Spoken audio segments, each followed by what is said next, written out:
Hey, yo, peace, your man, El.Judge, man, coming right back at you with some of that real talk real fast, man. Hey, someone asked me to do a video about the impact of hip hop on the black community and world.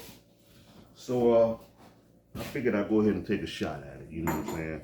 Because, man, hip hop it's a form of music that I somewhat grew into, you know what I'm saying? Because it wasn't any hip hop before in the early days, you know what I'm saying? I was born in 1965.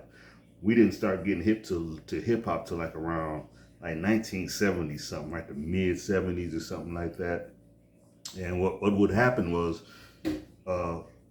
here in Toledo, Ohio, a lot of our friends who would go see their relatives up there in New York, they would come home with these cassettes, and it had this doggone rap music on it. Now, this is the thing. Rap music was not really new to us. It wasn't really new to us because we had artists like what was his name? Nipsey Russell. Yeah, like they have Nipsey Hussle today. We had a guy by the name of Nipsey Russell, and he was talking. And he was doing rap way back in the days. He was rhyming and telling jokes. And then we seen other artists like, was it Pee Wee Kirkland? Is that correct?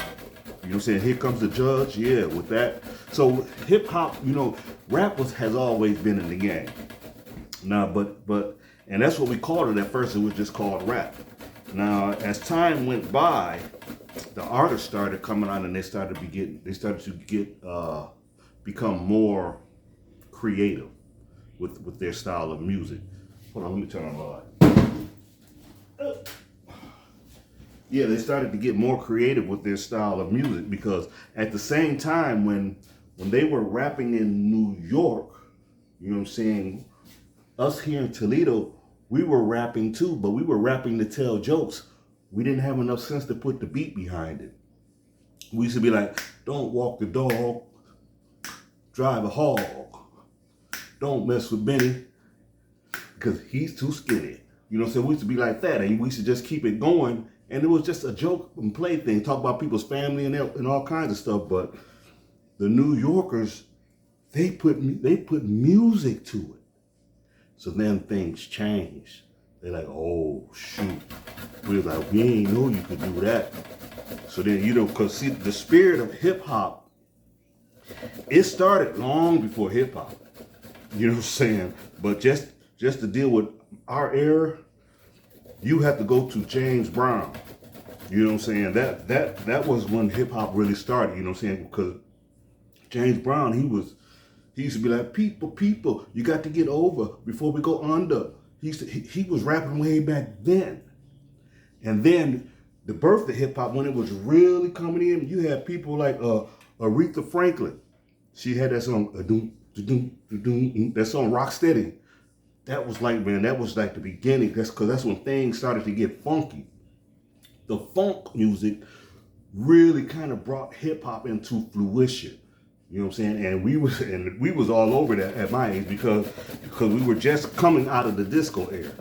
And a lot of the young males, they didn't care too much for the disco era because the disco era was a little bit too feminine.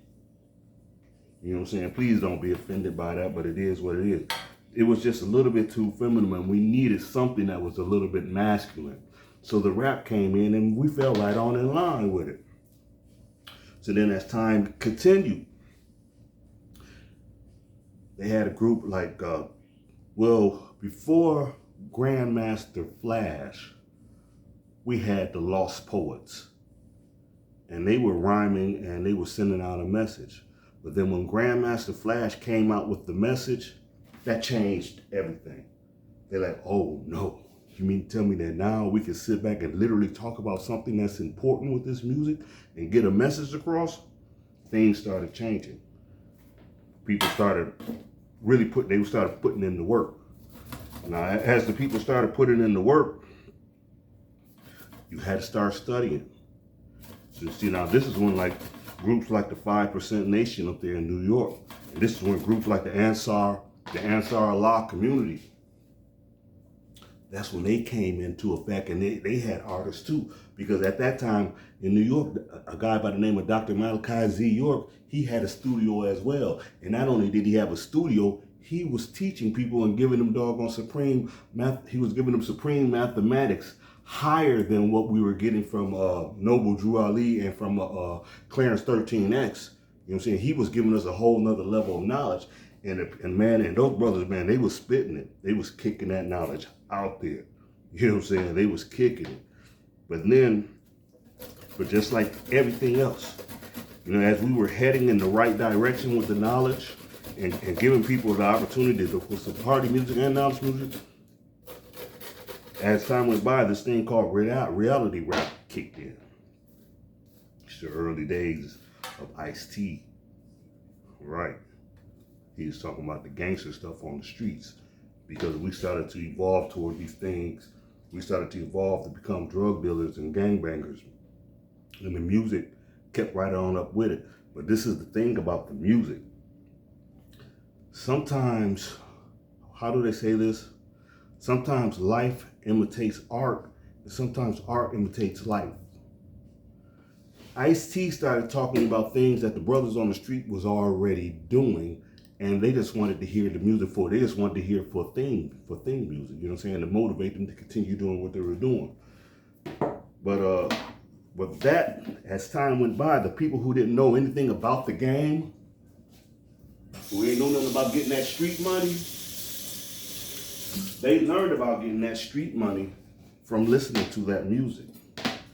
Doggone, when NWA hit the scene, and what we called it reality rap. When NWA hit the scene, I knew it was trouble. I knew it was serious trouble, because here in this little town where I live, at that time it wasn't nothing but a handful of doggone, you know, street hustlers. See, the dope boys. It wasn't nothing but a handful. But when NWA came out with that song, Dope Man,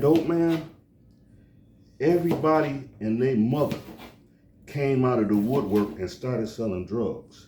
And I didn't like it. I hated it. I hated that song when it came out, because I was like, man, you building up more competition for me. But nevertheless, man, the music came out and the people related to it, and the people, they began to grow with the music. So let's continue. Well, I'm saying all that to say this here. The music has always been around to help coach and guide people on positive paths and on negative paths as well.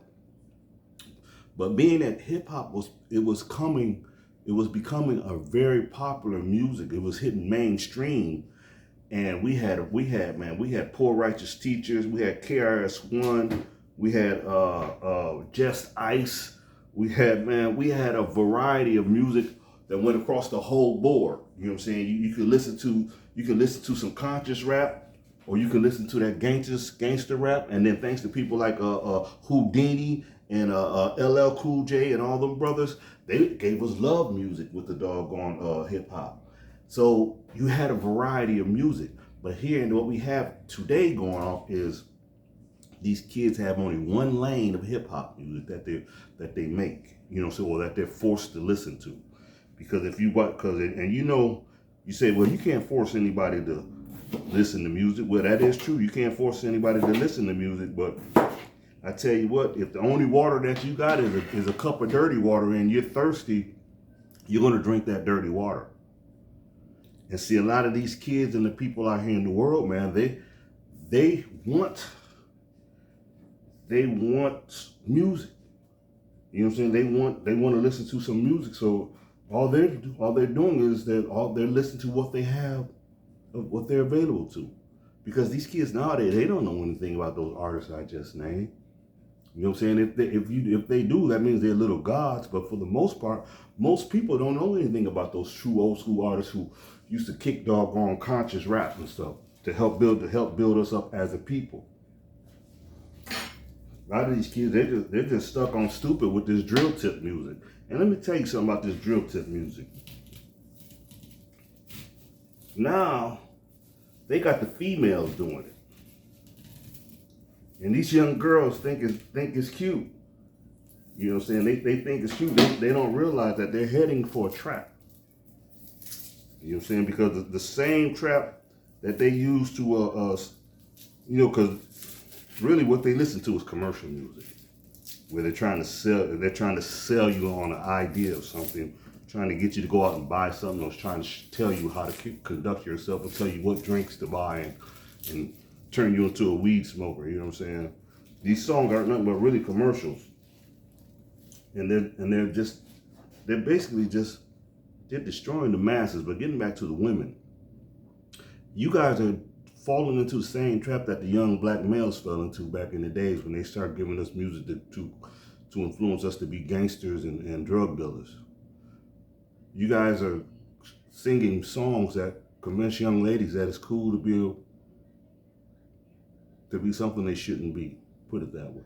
Instead of giving them songs about being responsible adult women and how to dress sexy, how to be conservative and sexy, they're giving them something totally opposite. And see, and this is the thing, the hip hop now, not only is it's affecting all walks of life, put it that way. Because it used to be a time it was just affecting the doggone black community. But man, yeah, like I said, I live here in Toledo, Ohio, and I live in a real versatile neighborhood, you know what I'm saying? And I see these young kids playing that garbage, that gang bang thug music. I hear the young ladies playing that I want to be a whole boss music. You know what I'm saying? And we're destroying ourselves with this stuff. At some point, we're gonna have to. Somebody's gonna have to take accountability and shut this thing down. And when I say take accountability, I'm not just talking about the rappers, the young ladies, and the young men who are rapping all this negative stuff, destroying their own nation and destroying themselves. I'm talking about the industry as well, because you have beings in the industry who will only finance disagreeable music because they know this here. This was said a long time ago. I believe it was it Plato that said this here, or Socrates? It's either, I can't remember. I read so much crap over my years. But anyway, one of them said that horrible music creates horrible people. Think about that. You know what I'm saying? Horrible music creates horrible people. If you think of society today, because we have a whole bunch of horrible people, man. A bunch of people that you can't even really relate to. You know what I'm saying? They're so far gone. You know, because they don't have a proper balance of knowledge. Many people don't know how to conduct themselves. They don't even know how to conduct themselves in public. And some young people, they're going to sit there and listen. They're going to see this video. They might see this video. They're going to see this video and they're going to be like, well, that's not true. Because they're not old enough to understand what happened. Because, see, during the time, man, they used to rap and you could understand what the rappers were saying. Everything was nice and clear. But then during the time when Lil Wayne and all them boys came out, you know what I'm saying? When those guys hit the scene, they start doing this like slight mumble rap. And then other artists came behind them and started continuing doing more mumble rap. And then they hit us with before they hit us with that, they hit us with that chopped and screwed, that slowed down and you really couldn't understand. You had to sit back and listen. As a matter of fact, when chopped and screwed music came out, they told you that you had to be high to listen to it. Right. Now, as that music came along, it used to be a time where here in Toledo, Ohio, we have a Midwest accent. But now, if you hear these young boys talking, they talk that mumble stuff like they talk down south in other parts of the country. And this is not their language. This is not their cadence. They totally changed their cadence. Them being manipulated by the music they listen to has even affected the way how they speak and conduct themselves today. Music is a very powerful force. And for someone to take advantage of the fact that people love music, especially when you're a teenage kid, Man, music is everything. Music is everything. But like I said, if you don't have a well variety of music to listen to, man, all you're doing is just programming yourself to become something that you shouldn't be. And just think about it. Mostly everything that we're taught in the beginning stages of our lives were given to us in rhyme form. Think about it. A, B, C, D, E, F, G. Yeah, remember you had to sing that. And then 1, 2, 3, 4, 5. You know what I'm saying? They gave it to you in sort of a rhyme form, you know what I'm saying? In a musical form. So to help program and lock into the doggone subconscious mind so it'll become part of you. Now, if they got, these kids are listening to music, the women are listening to music that's telling them that it's okay to be a hoe. Their ears hear, but more importantly, their subconscious mind is hearing it. And as they're taking in this filth comes out. You know what I'm saying? The whole society, when they're listening to music that's telling them to be disrespectful to themselves. Think about this. How ignorant can you be to listen to some music where someone is telling you, and I've been victim of this too, I made these bad choices too, but how ignorant can you be when you listen to some music that's telling you to do something disagreeable and something that's not going to help you in the long run?